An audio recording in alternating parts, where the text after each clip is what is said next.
Good evening, Facebook, YouTube, and Twitter. This is Rich again, back for your third and final video blog of the night for Friday, October 30th, 2015, around 7:29 in the evening, Berwick, Massachusetts.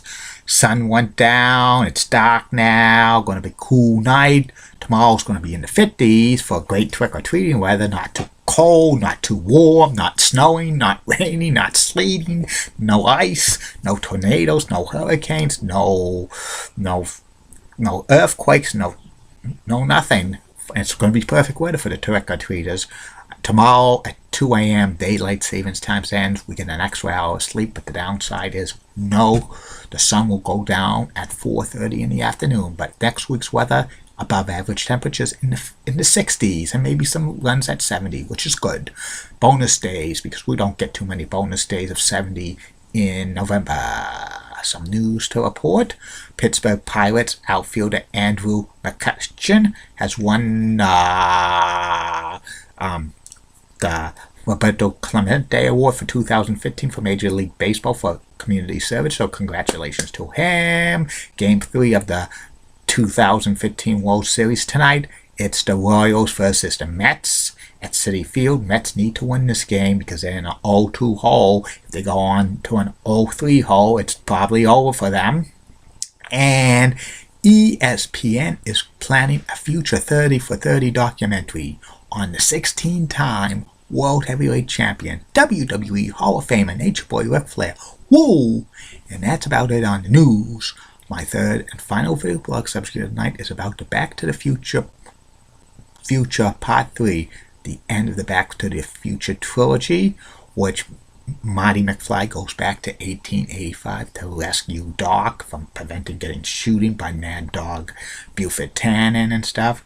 And this movie came out in May of 1990. It was directed by Robert Zemeckis. It was produced by Steven Spielberg's and Amblin Entertainment. It stars it stars Michael J. Fox as Marty McFly and his great-great-grandfather Seamus McFly, and it also stars Christopher Lloyd as Dr. Emmett Brown, and it also Mary Steenburgen as Clara Clayton, Thomas F. Wilson as Mad Dog Buford Tannen, and also Biff Tannen, and Leah Thompson as Maggie McFly and Lorraine Bates McFly. And the beginning of Back to the Future Part 3 has Doc Brown celebrating after he sent Marty back to 1985. That was a scene from Back to the Future Part 1. But then Marty runs back saying, Doc, no! I thought I sent you back to the future. You did, but I'm back. And Doc collapses. Great Scott. Collapses. And then it's raining, and Marty carries Doc and drives him home to his mansion. And Marty carries Doc to his house, and then both are sleeping, and Marty has the hoverboard, and then Doc gets up when it's howdy doody time, and then Doc says on his microphone that the science experiment he had was a success, that Marty went back to the future in 1985, but then he had a strange dream that Marty came back saying, and he says, Doc, and he'd scream, and Doc did not know how he got home. But then Marty says, hey, and no, and then Doc hits the hoverboard and almost breaks his ankle, and then and Doc runs away, and he said, and so he goes into a room and says, that you send you in 1885 because we had to save the future from Biff, who stole an almanac.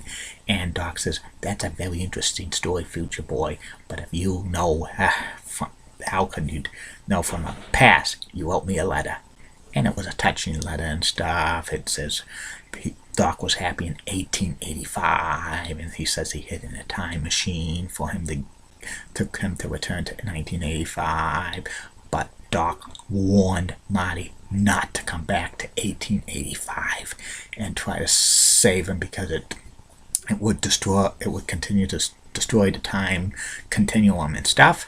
And then Doc and Marty go to get the DeLorean and stuff like that, and they blast it, and they bring back the DeLorean and stuff. But then the dog Vernicus was crying on a tombstone, and then he says, "Oh, come here, boy," and then it's Emmett Brown's name, and Marty looks at it, Doc, and Doc says, "I thought you saw a ghost. You're not close behind." And Doc says, "What kind of a future is that?" Shot in the back by Proof Buchanan by a man of $80. And who's that beloved Calera? And then Doc and Marty go to the library and says maybe it could have been another Doc Brown in 1885. And Doc said that the Browns didn't come to Hill Valley until the 1910, and they would have found bronzes from Germany, and his father changed the name to Brown during the First World War. And they also said Mad Dog Buchanan, and Marty saw his great grandfathers who came to Hill Valley around that time as well. And Doc and Marty made a promise: once you fixed up the time machine, I'm going to go back to 1885 to save you. And then they have the time machine, the DeLorean, ready, and they have it in a drive-in movie theater. And then Marty's like in a cowboy suit, but he's wearing sneakers.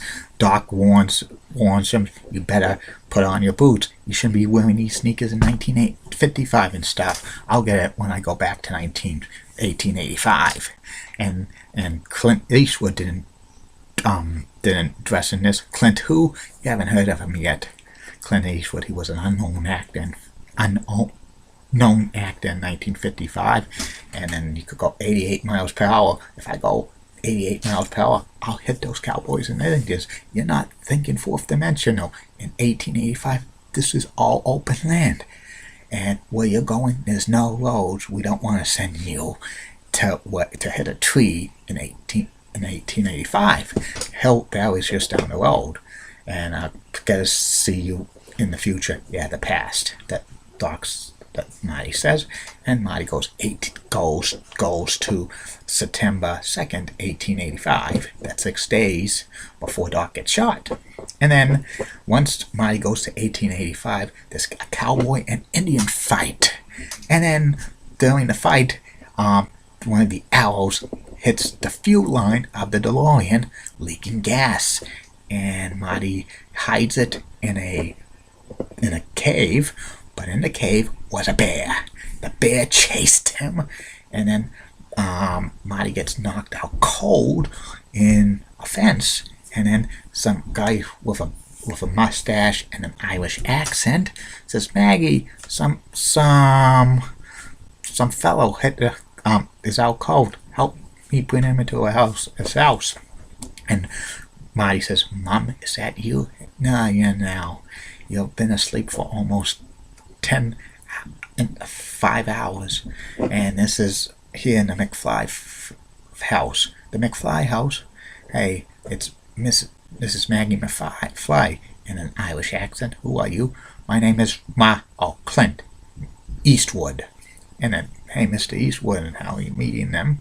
And then Seamus has dinner. He shoots a rabbit and stuff, and a couple of rabbits, and they're eating it. And then Seamus says, "I'm not playing this business. Why don't you have your boots or a horse? My horse broke down, and my boots were eaten by a bear. And then you could sleep the night in the barn. And then tomorrow I'll come take you to near the railroad station, and you could go into town and stuff." And when Marty's eating the rabbit, like the bullet pellets, he's spitting it out, bullet pellets. And then Maggie's praying to him, saying, "I don't want you to curse this family." And Seamus says maybe he's somewhat related to him. And then and then Marty McFly's holding his great grandfather, first McFly born in the United States, Roy McFly. And he says, "Oh, you're the first McFly born in the family." And you peed on me. And then the next morning, Marty goes into Hill Valley, which it's all a western town and stuff. And then he goes into the saloon, and then the people in the saloon and the bars think he looks like he's from the rodeo and the circus. And then he's starting to drink, and then there's a gain, and it's Buford 10 and Mad Dog. It says, "McFly." He thought it was McFly. "I thought you were Seamus McFly. Who are you?" And I said, "My name is Eastwood, Clint Eastwood." And then he was doing a twist, and Marty calls him Mad Dog. Nobody calls me Mad Dog. And then he tries shoots him, but Marty ducks out of the way. He flips over a vase, and it goes on Mad Dog Buford Tannen, and Marty's running away. But he, trying to beat like Mad Dog Buford Tannen and his gang. There's no hoverboards or skateboards in 1885. And then Mad Dog's gang gets Marty and ties him up, and they're about to hang him. But then all of a sudden, Doc Brown comes down, and they argue about something with the black, about the shoe horse and stuff, having problems with it. And they talked about $80. And Marty's saying, $80. That's $80. And then Mad Dog, Buford 10 and his gang leave. And then Doc scolds Marty. "I told you not to come back to 1885 and to go straight back to 1985, but it's good to see you. It's good to see you, Doc." Both of them embrace, and Doc says, "Who dressed you in that outfit?" "You did. You could get hanged or killed." And then Marty shows a picture of what's going to happen to Doc, and a few days later he's going to get shot in the back. And I don't know. And then Doc says he wants to. Where's the time machine? It's in a cave, but the fuse broke. Oh no! Gas stations are not going to be around in the next century. And they had to come up with some ideas to get the DeLorean up to 88 miles per hour.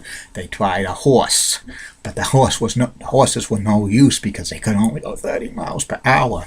Then they had another idea about having like the strongest stuff the bar had, which was just maybe wine or whiskey and stuff. They tried to get it going, but another thing busted the DeLorean stuff, and Doc had other ideas. Maybe we'll wait till winter for it to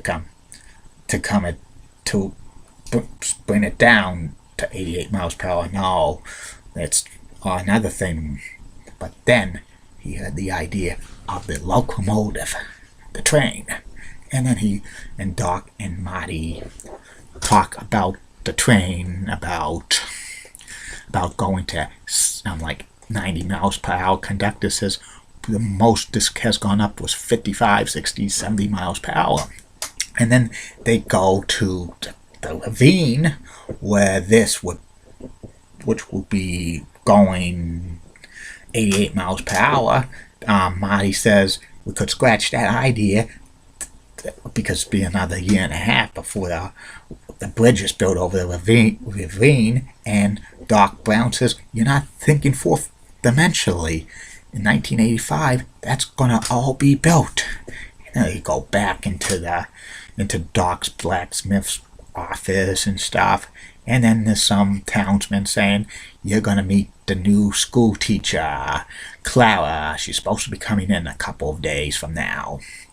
And then Doc and Marty meet Clara Clayton, and Clara Clayton was losing control and stuff of her horse and a carriage and stuff, and Doc and Marty saved her just as about she would go over the ravine and stuff.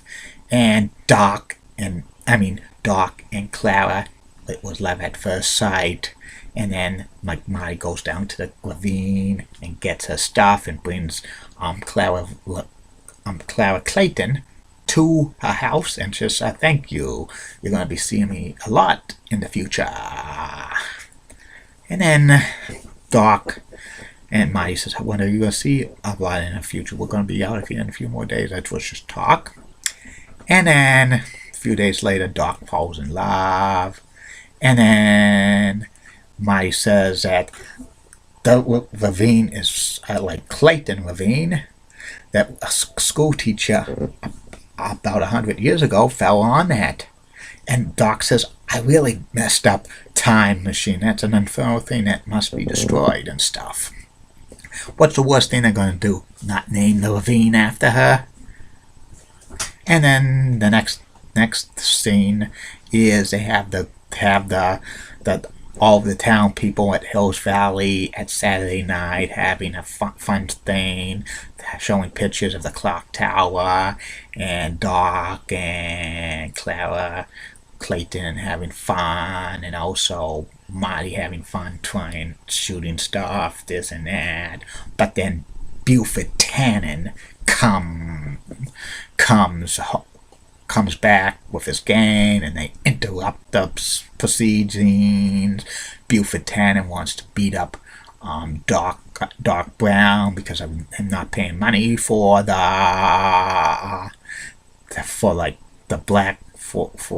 horse, and then he was about to shoot.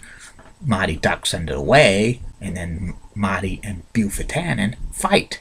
Well, it's Clint Eastwood and stuff, and then they had the lawman, Strickland, saying, hey, this is supposed to be having fun. Buford Tannen and his gang step out of line. It's 10 days in the county jail. And they wanted to have fun.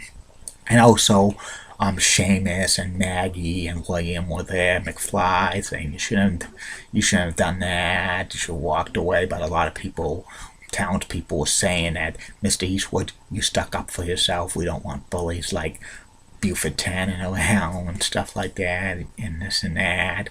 And then they showed a picture of Doc Brown's tombstone, Emmett Brown, but the name disappears, Emmett Brown.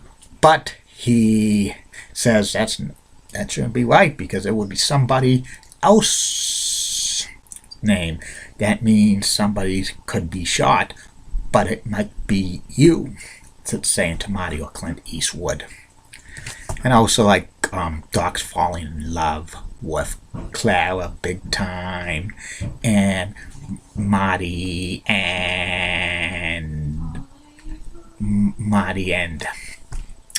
Doc are going back to the future on Monday, but at around 8 o'clock. That's because that's the next train that would leave Hill Valley for San Francisco.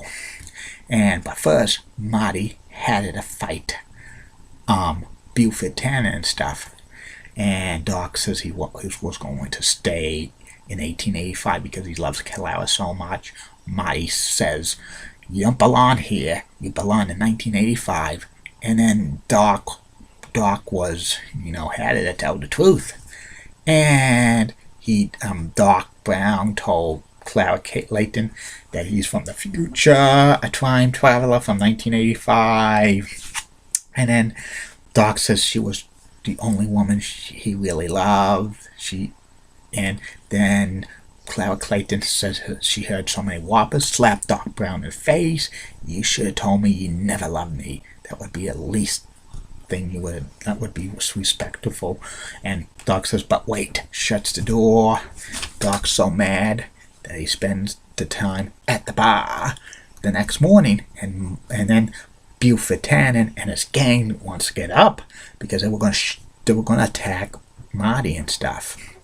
And then Marty finds Doc drinking, going on a binge. And then Seamus McFly comes down and says something has to do with my future here. And then Buford Tannen and his gang are like ready to shoot, to fight Marty and stuff. And then Marty gets given a gun and stuff. And he tries to sneak And he talks Doc out of sense. You will have to go back to the future. Yeah, right. And then they sneak into the back room to get out. But one of Buford Tannen's gang members saw him, and they shoot at Marty, try to shoot at Marty, and Buford Tannen does, knocks him out cold. But Marty is wearing a protective thing for the bullet to not go in his body, killing him and stuff. So he's alive, and he attacks Buford Tannen and stuff, and then Buford Tannen falls into a wagon of manure. And then the police come down, the law officers say, Buford Tannen and your gang, you're under arrest for robbing a bank. And Buford Tannen says, manure, I hate manure. And also he also breaks the tombstone, so the tombstone's vanished. No names on it. It's not Clint Eastwood's, not Emmett Brown's, nobody. And then Marty McFly sends his great grandfather a gun, and he said to him, here is it, keep it for your own protection, and keep the baby and take care of that baby. And then Doc Brown and that Marty McFly head to to catch the train and stuff. Also, like Clara Clayton's waiting for the train as well. She's going to take the train to San Francisco. But there's a few people talking about what's going on with Dr. Emmett Brown and stuff, and that he's so lonely and stuff. Does this guy have puppy blue eyes and stuff? Yes, he does. It's Dr. Emmett Brown. The train leaves, and then he stops. Clara Clayton stops it, and she goes back to Doc's workshop, and then she sees the scale, the time machine, and stuff like that. And then Marty and Doc disguise themselves, and they use a fake gun to the conductor. This is some sort of experiment. They take the train, they take the locomotive, and go to the DeLorean, and they go to the DeLorean. Marty gets on the DeLorean first, and then Doc Brown is like on the locomotive, and then Clara Clayton is running with the course and stuff. She gets on the train and the locomotive, and then the Doc hears Clara's voice, and come here, and it goes 35, 45, 55, 60, 65, 70, and Doc says, we're going to have to bring her with her. And then when it goes to 80 miles per hour, and Marty brings the hoverboard, and Doc and Clara Clayton are on the hoverboard, and then Marty goes 88 miles per hour, zooming back to 1985, and then locomotive goes over the cliff and stuff, and explodes and stuff. And then in 1985, Marty McFly has the DeLorean, and it's the thing, ding, ding, ding, ding, ding, ding, ding, ding, ding, and a couple of cars were shocked about that. And then Marty gets out just before a locomotive train comes and destroys the time machine, the DeLorean. That's what Doc wanted, to destroy the time machine, so history would not be altered and stuff like that. And then Marty goes home, and then he's dressed in a cowboy suit, and then Biff says, you butthead, wait a minute, watch it, Biff. Marty. And then Marty takes the 4x4 and goes to Jennifer's house, and he hugs Jennifer and says, oh, Marty, I had a dream last night that I went into 2015, and you were fired, and I go to Hilldale. And I says, where we're going to live? Oh, we're going to live. Marty, it was just a dream and stuff. And then next thing you know, Needles and his gang have a 4x4 as well. Hey, Big M, says Needle. Want to race to your next red light? No thanks, Biff. Chicken? What's wrong, chicken? And then Marty and tells Jennifer to hold on to something. Boom, boom, boom. They're getting Marty's faking racing.